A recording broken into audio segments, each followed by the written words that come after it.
सकती है, लेकिन तुमसे मेरा प्रेम बहुत था, तुम पे भरोसा बहुत करता था, इसलिए तुमसे पूछता हूँ तुम्हारी कोई अंतिम इच्छा हो तो मांग लो। तुम्हारी अंतिम इच्छा पूरी करूँगा, लेकिन मृत्यु को छोड़ के कुछ भी मांग सकते हो। तुम्हारे परिवार का ख्याल रखना हो, तुम्हें और कुछ चाहिए हो, कुछ जीवन की अधूरी इच्छा रह गई हो, उसको पूरी करूँगा, बस मृत्यु को नहीं छोड़ सकते। मंत्री ने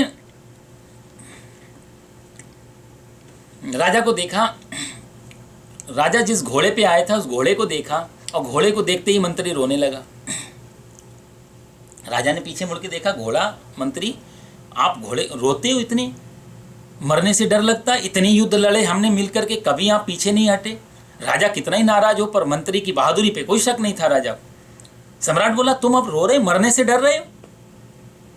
मंत्री बोला नहीं नहीं, मैं मरने से नहीं डर रहा हूँ राजा, मरने का कभी कोई डर नहीं रहा जीवन में, एक ही चीज देख के डर रहा हूँ। बोला क्या? बोला कि मैंने एक जीवन में विद्या सीखी थी, गुपचुप रूप से आपको भी बताई नहीं थी मैंने। विद्या ये थी कि मैंने एक ऐसी तरकीब सीखी कि घोड़े को आसमान में उड़ना सिखा सकूं। किसी ने मेरे को बताई थी, घोड़ा आसमान में उड़ सकता था उस विद्या से। तो लेकिन वो घोड़ा विशेष जाति का होना चाहिए, विशेष नस्ल का होना चाहिए। वो घोड़ा मेरे को आज तक उस नस्ल का मिला नहीं। आज मैं देखा कि आप रोज जो घोड़े पे चढ़ के आते थे वो घोड़े पे आज आप नहीं आए, आप दूसरे घोड़े पे आए हो, और वो घोड़ा उसी नस्ल उसी जाति का है। यही जाति का घोड़ा मैं ढूंढ रहा था, इसको आकाश में उड़ा सकता था मैं उस विद्या से। लेकिन अब मैं कल मर रहा हूं, मेरी विद्या मेरे साथ चली जाएगी, इसीलिए मैं रो रहा हूं। बहुत मेहनत की मैंने, इसमें वर्षों अध्ययन किए। राजा का घोड़ा आसमान में उड़े, इससे बड़ी क्या बात हो। सम्राट के हृदय को लालच ने पकड़ा, मन में लालच आया, मेरा घोड़ा उड़ेगा, पूरी दुनिया में मेरी कीर्ति नाम होगा। उसने बोला मंत्री से छोड़ो बात, छोड़ो प्रोटोकॉल, क्या क्या अब तुम्हें फांसी मिली क्या? घोड़ा उड़ेगा? बोला हाँ साहब बिल्कुल उड़ेगा। कितना समय लगेगा? मंत्री ने कहा 1 साल लग जाएगी इसमें। राजा बोला कोई बात नहीं, 1 साल बहुत बड़ा समय नहीं होता, तुम घोड़ा उड़ाओ मेरा आसमान में, यदि घोड़ा उड़ने लगा तुम्हारी फांसी की सजा भी रद्द कर दूंगा, आधा राज्य भी तुम्हें दे दूंगा, और यदि तुम असफल हुए इसमें तो फिर तुम्हें फांसी का फिर होगी, फांसी सुरक्षित है तुम्हारी। मंत्री बोला नहीं साहब बिल्कुल। राजा ने उसी घोड़े को मंत्री को दे दिया, जाओ इसको उड़ाना सिखाओ। मंत्री उसी घोड़े पे बैठ के घर पे आया, पत्नी बच्चे रो रहे थे, उनको लगा कि फांसी हो चुकी होगी। मंत्री को देखा सामने, पत्नी तो इतनी जोर से, बहुत बड़ा शौक लगा उसको, आप जीवित लौटा है। मंत्री ने सारी बात बताई, ऐसा मैंने कहा है। अब पत्नी और ज़्यादा जोर से रोने लगी। मंत्री ने बोला क्या वो जिंदा लौटाया? बोला ये साल तो बहुत ही एक दिन बुरा जाएगा, इस साल इतना। मैं जानती हूँ तुम ऐसी कोई विद्या नहीं जानते हो, झूठ बोले हो राजा से। घोड़ा कभी उड़ सकता है हवा में? राजा तो लालच की मैं अंधा हो रहा है, मैं तो मुझे तो सारा मालूम, सारी पत्नियां अपने पतियों की जानती हैं बारे में, कितने पानी में। उसने बोला कि मैं सब जानती, लेकिन अब ये साल तो और भी ज़्यादा नरक की तरह जाएगा हमारा। मंत्री बोला चिंता मत करो, समय का गणित मैंने पढ़ा है, 1 साल बहुत लंबा होता है। पत्नी बोली कैसा लंबा, अभी निकल जाएगा, पता भी नहीं चलेगा। मंत्री बोला नहीं नहीं कोई देख, बहुत लंबा वर्ष है। एक वर्ष में क्या पता घोड़ा बचे नहीं बचे, 1 वर्ष में क्या पता राजा बचे नहीं बचे। समय के फॉर्मूला, प्रकृति का ज्ञान हमको, और वास्तव में हुआ भी ऐसा। 1 वर्ष में न राजा बचा, न घोड़ा बचा, और न वो मंत्री बचा, तीनों के तीनों समाप्त हो गए। कर्म का फल हमारे हाथ में है ही नहीं, कभी भी नहीं था। अर्जुन से भगवान कहते हैं तू सिर्फ कर्म में प्रवृत्त हो, तू सिर्फ कर्म में आगे बढ़, फल क्या आएगा ये तो ऊपर वाले के भरोसे हाथ में है। हमारा अधिकार सिर्फ कर्म करने में है, फल में बिल्कुल नहीं है। कर्मण्येव अधिकारस्ते मां फलेषु कदाचन। जो ये सोच के चलते हैं कि फल को ले आऊंगा मैं इस कर्म करने से, गलती में पड़ते हैं। जो फल में अपनी फल को अपने अधीन मान के चलते हैं, फल मेरे अधीन है, वो हमेशा जीवन में धोखा खाते हैं। एक आदमी जिंदगी में बहुत पैसा इकट्ठा किया, लोगों ने बोला आपके पास बहुत पैसा, कुछ दान कर लिया करो। तो उस आदमी ने बोला दान कर लूंगा, पूरा जीवन पड़ा है, अभी क्या दान करना जरूरी, आराम से करेंगे, बुढ़ापे में सब कुछ है। बोला नहीं, फिर अंतिम इच्छा में क्या हो पाएगा नहीं हो पाएगा, अभी कर लो। बोला नहीं नहीं अभी करूंगा, पता नहीं 20 साल बाद मेरी मृत्यु हुई ऊपर लिखा जुखा फाइल इधर उधर हो गई, गड़बड़ा गई, कहीं फाइल भगवान को भी याद नहीं रहेगा, कहीं धोखे से। मरते समय ताजी ताजी करेंगे, ताजी ताजी परमात्मा को दिखाई देगा, ताजी ताजी फल मिलेगा। इसलिए आराम, वो भी अपना हिसाब, हम लोग भी अपना जीवन में ऐसे ऐसे हिसाब लगा के रखते हैं हर चीज़ों का। ऐसा करेंगे तो ऐसा होगा, बस भगवान वहीं बंधन डालना, ऐसा होगा उसको छोड़ दे, ऐसा करेंगे, ऐसा करना चाहिए, ऐसा करना है, बस आधी लाइन। हम पहले ऐसा होगा इसलिए हम ऐसा करेंगे, वहीं पर जाके मुश्किल होती। माँ फलेषु कदाचना, फल को बिल्कुल पीछे रख देना। आदमी कहता है कभी भी कर लूंगा, बाद में मरते समय कर लूंगा सब कुछ। लोग बोले कि मरते समय तुम करोगे तो होना तो चाहिए तुम्हारे पास पैसा, फिर क्या पता तब धन नहीं हुआ तो। बोला नहीं नहीं, इतना तो हमारे हाथ में है, इतना तो हमारे हाथ, हमने खूब जोड़ के रखा, हमें मालूम है, अपना इंतजाम करके रखा है हमने, इतना तो हमारे हाथ में है। लोगों ने, में कोई संत टाइप के व्यक्ति बैठे थे, उन्होंने यही कहा, उन्होंने बोला चलो आप बार बार कहते हो इतना तो हमारे हाथ में है, इतना तो हमारे हाथ में है, क्या सही में ये देखो कि तुम्हारे हाथ में दुनिया की पावर है, तुम्हारे हाथ में दुनिया की चीजें हैं, लेकिन क्या हाथ तुम्हारे हाथ में है? क्या आपका हाथ हम आपके हाथ में है? ये बहुत समझने जैसी बात है। हम पूरे जीवन में कहते हैं ये तो हमारे हाथ में, ये तो हमारे हाथ में, हमारा हाथ हमारे हाथ में है, ये तो समय बताता। हुआ भी ऐसा उस वृद्ध के साथ में। एक दिन बेचारे जब उम्र चुक रही थी, पैरालिसिस अटैक आ गया। अब ना शरीर हिल पा रहा है ज़्यादा, ना वाणी निकल पा रही है।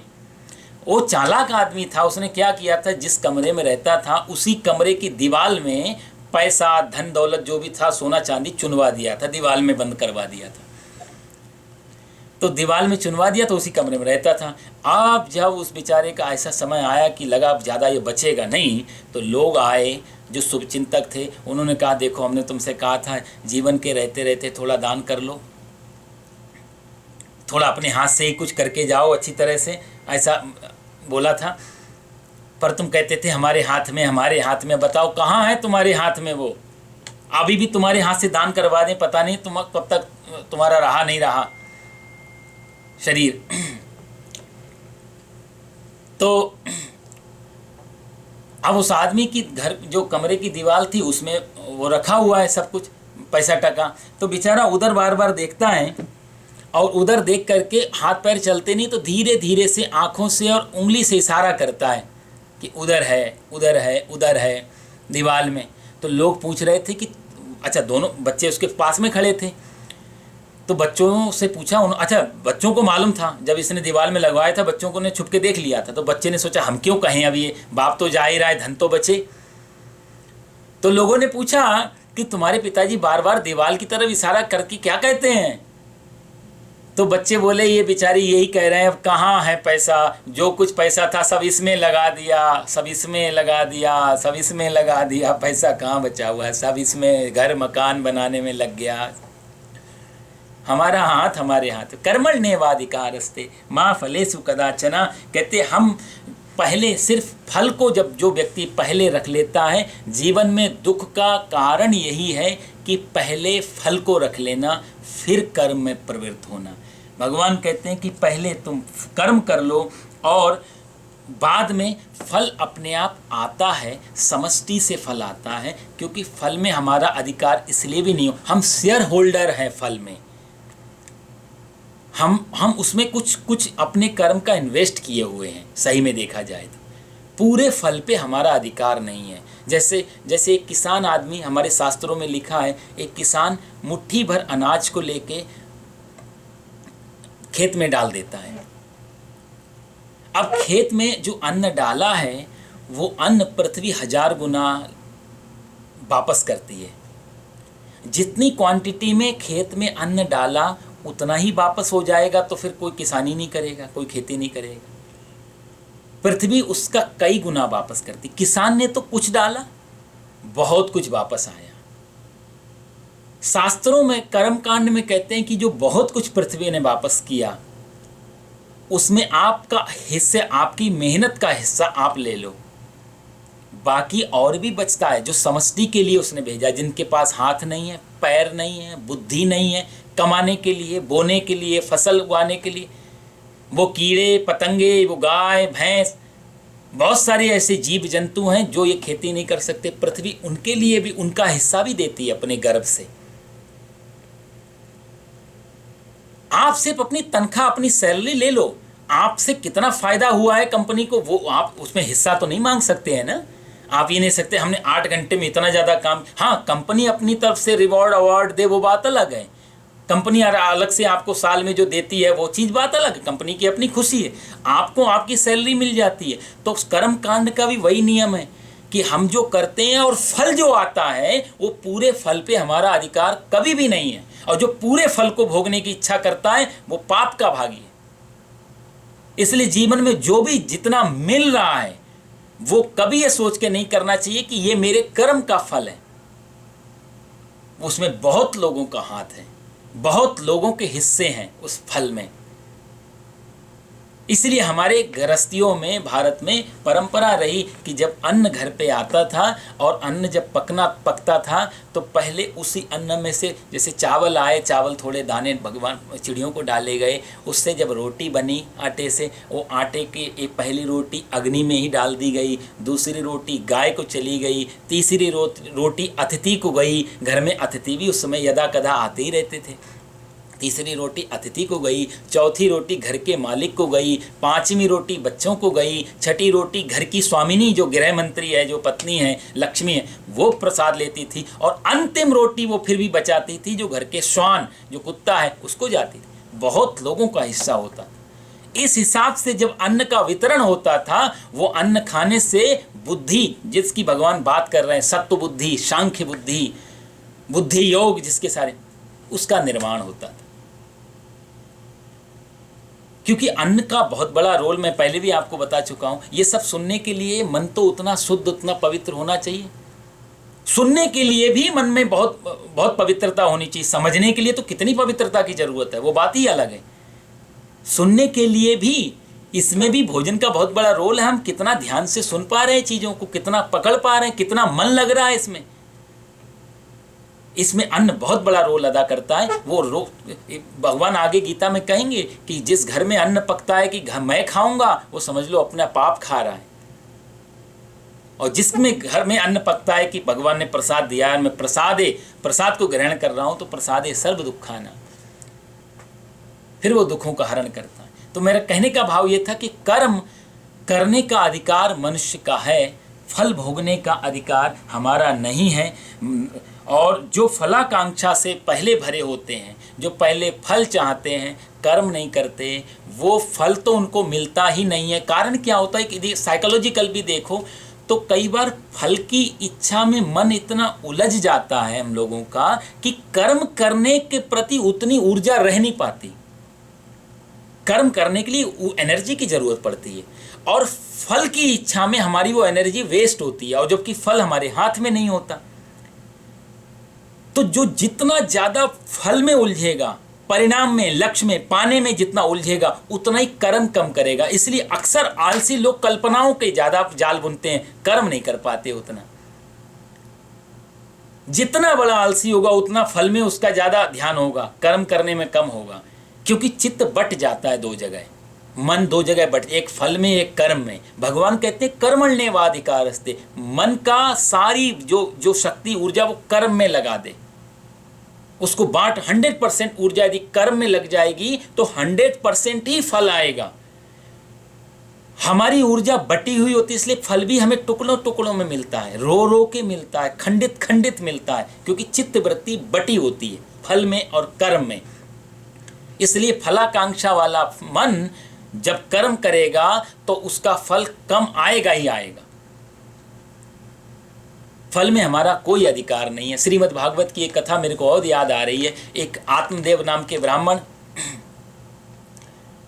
पत्नी का नाम है धुंधली देवी, बहुत अच्छा भजन पूजन करते हैं, त्रिकाल संध्या करते हैं ये ब्राह्मण। मन सात्विक है, लेकिन मैंने आपको बताया ना कि मन का कभी भरोसा नहीं होता है। विश्वामित्र ने 60,000 वर्ष तपस्या की, 60,000 वर्ष, उस समय लोग लाखों वर्ष जीते थे। 60,000 वर्ष तपस्या करने के बाद भी मेनका आई और 2 मिनट में सब पानी फेर के चली गई। मन का कभी कोई भरोसा। इसलिए ज्ञानी कहता है कि मेरा शरीर जल जाए, राख बन जाए, राख में मिली हुई हड्डियों पर भी मैं भरोसा नहीं करूंगा कि इनमें काम और क्रोध नहीं है। शरीर इतना खतरनाक चीज है, इससे काम क्रोध को निकालना बहुत मुश्किल है। न जातु कामः कामानां उपभोगेन शाम्यति, हविषा कृष्ण वर्तमेव भूय एवाभिपद्यते। राजा ययाति अपने बेटे, छोटे बेटे से कहते हैं कि राजा ययाति बूढ़े हो गए थे, मन में काम भावना इतनी ज़्यादा थी, प्रबल थी, परेशान थे बेचारे, शरीर वृद्ध है, काम वासना जाती नहीं है। भगवान ने कहा एक काम कर सकते हो तुम, किसी बच्चे की जवानी ले लो, तुम सुख भोगो अपने जीवन में। अपने 5 बेटे थे, यदु, तुर्व, तो जो सबसे छोटा बेटा उनका जो है, उससे कहा अपनी जवानी, बड़े सब बेटों ने मना कर दिया कि आप तो अपना जीवन देख चुके, हम क्यों अपनी जवानी देख के व्यर्थ करें। छोटे बेटे ने कहा मुझे नहीं चाहिए, मैं बाईपास चला जाऊंगा, मेरी जवानी ले लो। 1000 वर्ष की जवानी ली उससे, और राजा ययाति ने उस 1000 वर्ष की जवानी से सुख भोगा।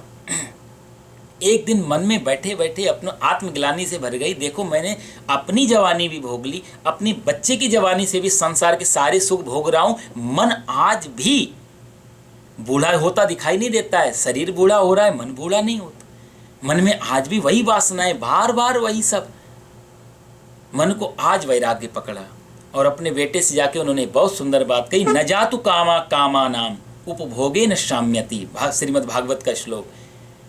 कामनाएं भोगने से कामना खत्म नहीं होती हैं।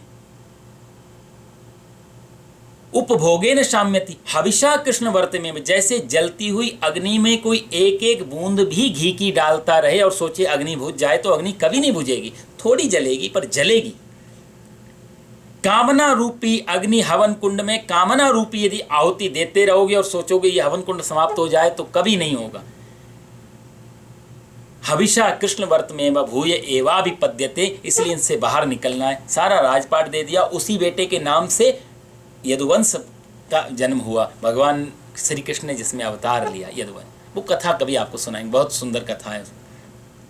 तो कहने का मतलब राजा जो आत्मदेव ब्राह्मण है, त्रिकाल संध्या करते हैं, कर्म में अपने प्रवृत्त हैं, योगी हैं, एक तरीके से गृहस्थ में रहते हुए भी संन्यास। लेकिन आज मन को थोड़ी तकलीफ है।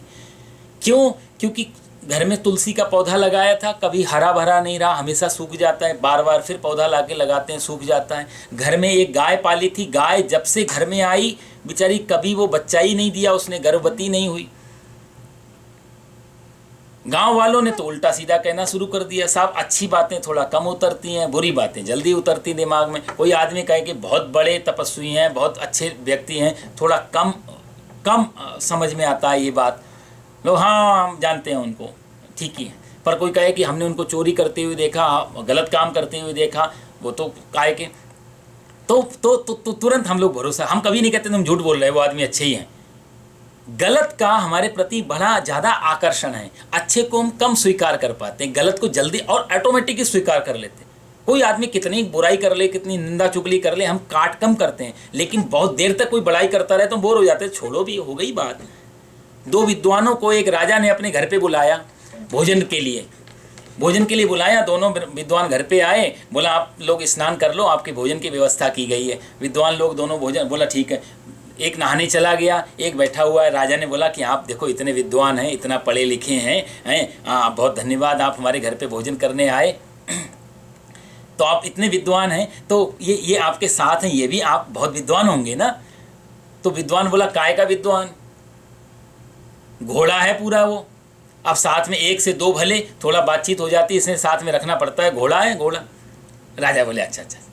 अब ये स्नान करने गए, दूसरे वाले वापस आ गए। राजा ने फिर उनसे भी कहा कि आप तो बड़े विद्वान हैं, बहुत नॉलेज है आपको, बहुत बुद्धिमान है, ये आपके साथ रहते हैं, ये भी बहुत विद्वान होंगे ना। तो इसने बोला काय का विद्वान, बैल है पूरा, 1 से 2 भले थोड़ा साथ में इसलिए रख लेते हैं, विद्वान कुछ नहीं है, वो पूरा बैल है।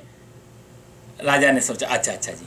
अच्छा, अब दोनों नहा धो के आ गए, दोनों के लिए भोजन की व्यवस्था की गई थी, दोनों बैठे। तो राजा ने एक के आगे घास रख दी और एक के आगे भूसा।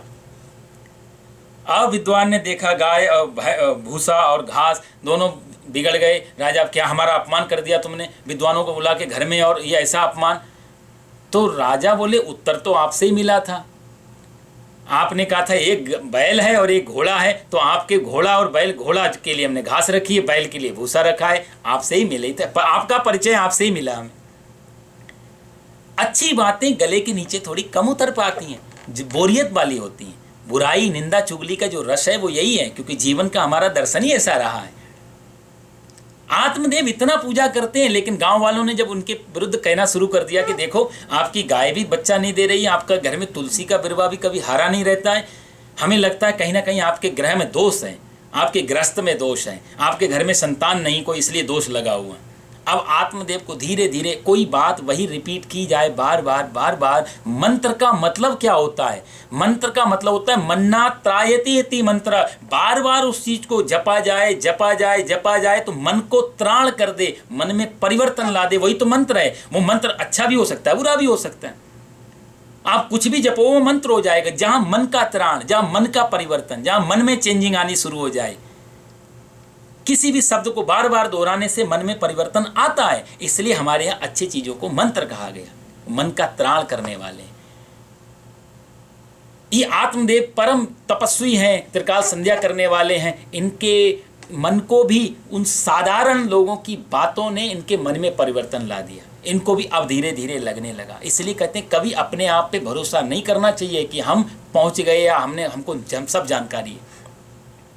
मन के प्रति हर किसी को सचेत रहना चाहिए। आत्मदेव को इतनी ग्लानि हुई, जंगल में चले गए। जंगल में जाकर के बोला कि मैं अपने प्राणी छोड़ दूंगा, ऐसे में रह के फायदा क्या है? इतना पूजा पाठ करता हूं, इतना सब कुछ करता हूं, लोग मेरे से क्या शिक्षा लेंगे? मेरा जीवन ही इतना दुख में है। संत जा रहे थे उधर से, उन्होंने देखा एक तपस्वी ब्राह्मण बैठा हुआ है, मुख पे तेज है, इसके ब्रह्मज्ञानी लगता है, त्रिकाल संध्या करने वाला। 2 मिनट उसके पास जाके बात करनी चाहिए। महात्मा ने आके आत्मदेव से पूछा, विप्रदेव कथम ब्रह्मण दीन मुखा, आपका इतना मुख इतना दीन क्यों है, इतना परेशान क्यों है? आत्मदेव ने सोचा कि इन्होंने मेरे चेहरे को पहचाना तो ये मेरे भाग्य को पहचान लेंगे। चरणों में गिर गए आत्मदेव। मेरे घर में कोई संतान नहीं है, इसलिए गांव वाले ताना देते हैं, परेशान करते हैं। मेरे घर में गाय माता रोज जंगल जाती चरने के लिए, हरी घास खाती हैं, पूरी सेवा होती है, उनका भी कोई संतान नहीं है। घर में तुलसी रखता हूँ वो भी सूख जाती है। ऐसे ऐसे अपशकुन मेरे घर में है। क्यों? इतनी पूजा पाठ, इतना सात्विक मेरे घर का दिनचर्या है, फिर भी मेरे घर लोग कहते हैं ये संतान नहीं, इस वजह से। संतों ने कहा छोड़ो इस बात को, लोगों को क्या मालूम है? लोग तो सिर्फ तुम्हें पिन मारने के लिए, हमेशा यूज करने के लिए लोग ऐसी बात करेंगे। लोग ने कभी तुमसे प्रेरणा ली कि आप 3 बार संध्या करते हो तो हमको 2 बार करनी चाहिए? कभी लोगों ने ये प्रेरणा ली कि तुम वेद पाठ करते हो, आरती पूजा करते हो, हमको भी करनी चाहिए? तुम्हारे कर्मों से लोगों के गांव के लोगों में कोई नया जीवन नहीं आया, कोई परिवर्तन नहीं आया, लेकिन उनके बातों से तुम्हारे जीवन में परिवर्तन आ गया। इसका मतलब वो अपनी निंदा चुगली, अपने स्वभाव